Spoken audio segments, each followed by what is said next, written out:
ಉದ್ಯಮ ಮಿತ್ರರಿಗೆ ನಮಸ್ಕಾರಗಳು. ಬ್ಲೂ ಇಂಡಿಯಾ ಪಕ್ಷದ ವತಿಯಿಂದ ಸರ್ವರಿಗೂ ಸ್ವಾಗತವನ್ನು ಕೋರ್ತೇನೆ.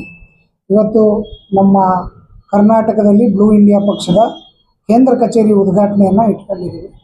ಇವತ್ತು ಅದರ ಜೊತೆಗೆ ನಮ್ಮ ರಾಜ್ಯ ಪದಾಧಿಕಾರಿಗಳ ಒಂದು ಸೇರ್ಪಡೆ ಕಾರ್ಯಕ್ರಮ, ಪದಗ್ರಹಣ ಕಾರ್ಯಕ್ರಮ ಅಂತ ಏನಾದರೂ ಕರಿತೀವಿ, ಅದು ಕೂಡ ಇವತ್ತು ಇಲ್ಲಿ ನೆರವೇರಿದೆ ನಿಮ್ಮ ಸಮ್ಮುಖದಲ್ಲಿ.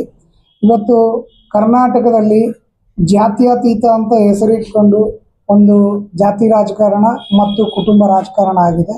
ಮತ್ತೊಂದು ವಿಚಾರ ಏನಪ್ಪ ಅಂತಂದರೆ, ನಾವು ಸೆಕ್ಯುಲರಿಸಮ್ ಅಂತ ಹೆಸರಿಟ್ಕೊಂಡಿದ್ದಾರೆ.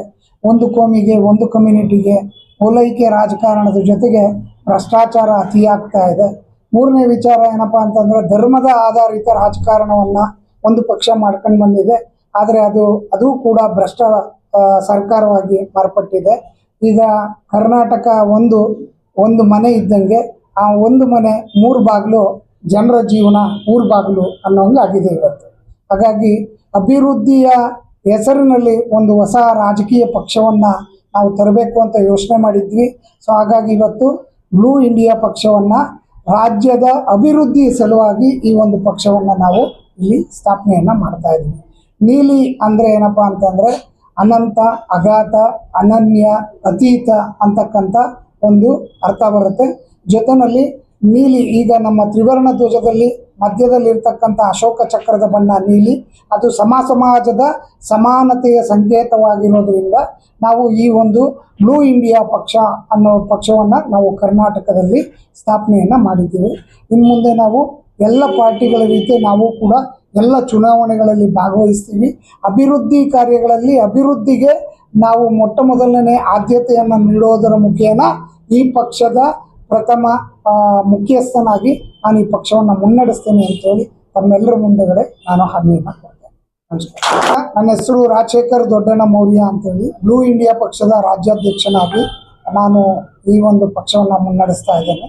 ಇವರು ನನ್ನ ಪಕ್ಕದಲ್ಲಿ ಬಲಭಾಗಕ್ಕೆ ಕುಂತಿರ್ತಕ್ಕಂಥವರು ರಾಷ್ಟ್ರೀಯ ಅಧ್ಯಕ್ಷರು ಬೊಂಗು ಪ್ರಸಾದ್ ಗೌಡ್ ಅಂತೇಳಿ, ಮತ್ತು ಹಾಗೆ ಅವರ ಪಕ್ಕದಲ್ಲಿ ಕೂತಿರ್ತಕ್ಕಂಥವರು ಕಮ್ಮಟ ಭೂಪಾಲ್ ನ್ಯಾಷನಲ್ ಜನರಲ್ ಸೆಕ್ರೆಟರಿ ಇದ್ದಾರೆ. ಮತ್ತು ವಿಭಾಗದಲ್ಲಿ ನಮ್ಮ ಶೋಭಾ ಅಂತೇಳಿ ಬ್ಲೂ ಇಂಡಿಯಾ ಪಕ್ಷದ ಆರ್ಗನೈಸಿಂಗ್ ಸೆಕ್ರೆಟರಿ ಆಗಿದ್ದಾರೆ. ಭ್ರಷ್ಟ ಮುಕ್ತ ಮತ್ತು ಅಭಿವೃದ್ಧಿಯ ರಾಜಕಾರಣವನ್ನು ಕೊಡಬೇಕು ಮೂಲ ಉದ್ದೇಶ. ಸಮಾಜದ ನಿರ್ಮಾಣ ಮತ್ತು ಅಭಿವೃದ್ಧಿ, ಇದು ನಮ್ಮ ಮೂಲ ಮಂತ್ರ. ಇಡೀ ಭಾರತ ದೇಶದಲ್ಲಿ ಏನಾದರೆ ಸಾಮಾನ್ಯ ಜನ ಇದ್ದಾರೆ, 100ಕ್ಕೆ 72ರಿಂದ 75% ಟ್ಯಾಕ್ಸನ್ನು ಕಟ್ಟಿ ಆತ ಜೀವನವನ್ನು ನಡೆಸಬೇಕು ಅಂತಂದರೆ ಭಾಳ ಕ್ಲಿಷ್ಟಕರವಾದ ಪರಿಸ್ಥಿತಿನಲ್ಲಿ ತನ್ನ ಜೀವನವನ್ನು ನಡೆಸ್ತಾ ಇದ್ದಾರೆ. ಅಂಥ ಸಂದರ್ಭದಲ್ಲಿ ಎಲ್ಲೋ ಒಂದು ಸ್ವಲ್ಪ ಹಣ ಸಿಗುತ್ತೆ ಅಂತಂದರೆ ಅದಕ್ಕೆ ಆಸೆ ಪಡೋದ್ರಲ್ಲಿ ತಪ್ಪು ಅಂತ ನಾವು ಹೇಳಲಿಕ್ಕಾಗೋದಿಲ್ಲ. ಯಾಕಂದರೆ ಆ ಪರಿಸ್ಥಿತಿಗೂ ಕೂಡ ಇದೇ ರಾಜಕಾರಣಿಗಳೇ ಕಾರಣವಾಗಿದ್ದಾರೆ. ಅವತ್ತು ಬ್ರಿಟಿಷರು ಈ ದೇಶವನ್ನು ದೋಚ್ಕೊಂಡು ಹೋಗ್ಲಿಕ್ಕೆ ಬಂದರು. ಇವತ್ತು ಭಾರತ ದೇಶದ ಬ್ರಿಟಿಷರು ದೋಚಿ ತಮ್ಮ ಮನೆಯನ್ನು ತುಂಬಿಕೊಳ್ಳಿಕ್ಕೆ ಬಂದಿದ್ದಾರೆ. ಈ ಭ್ರಷ್ಟ ವ್ಯವಸ್ಥೆಯ ವಿರುದ್ಧ ನಮ್ಮ ಈ ಒಂದು ಹೋರಾಟ ಇದೆ. BIP ನಮ್ಮ ಪ್ರಾಜೆಕ್ಟ್ ಅಲ್ಲ, BIP ಇಲ್ಲಿ ದೇಶ ಅಂದರೆ ಏನಪ್ಪ ಅಂತಂದರೆ, ದೇಶ ಅಂದರೆ ಇಲ್ಲಿ ಬದುಕೋ ಜನ. ಇಲ್ಲಿ ಬದುಕೋ ಜನಕ್ಕೋಸ್ಕರ ಕಾನೂನು ರೂಪಿಸಬೇಕೇ ವಿನಃ ಆ ಜನರನ್ನ ಸುಲಿಗೆ ಮಾಡಲಿಕ್ಕೋಸ್ಕರ ಕಾನೂನುಗಳನ್ನು ರೂಪ ಮಾಡ್ತಿದ್ದಾರೆ. ಅದರ ವಿರುದ್ಧವಾದಂಥ ನಮ್ಮ ಹೋರಾಟ. ಅದಕ್ಕಾಗಿ BIP ಪಾರ್ಟಿ 100% ಇಳಿಸ್ತೀವಿ ಸರ್. ಎಷ್ಟು ಜನ ನಮ್ಮ ಪಾರ್ಟಿಗೆ ಬಂದು ಟಿಕೆಟನ್ನು ಆಕಾಂಕ್ಷಿಗಳು ಬರ್ತಾರೋ ಅಷ್ಟು ಜನಕ್ಕೂ ಟಿಕೆಟನ್ನು ಕೊಡ್ತೇವೆ.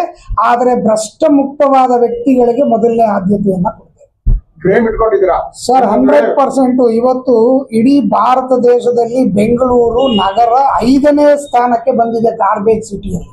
5ನೇ ಸ್ಟೇಜಲ್ಲಿ ಇವತ್ತು ಇಡೀ ವರ್ಲ್ಡಲ್ಲಿ 5ನೇ ನಗರವಾಗಿ ಮಾರ್ಪಟ್ಟಿದೆ.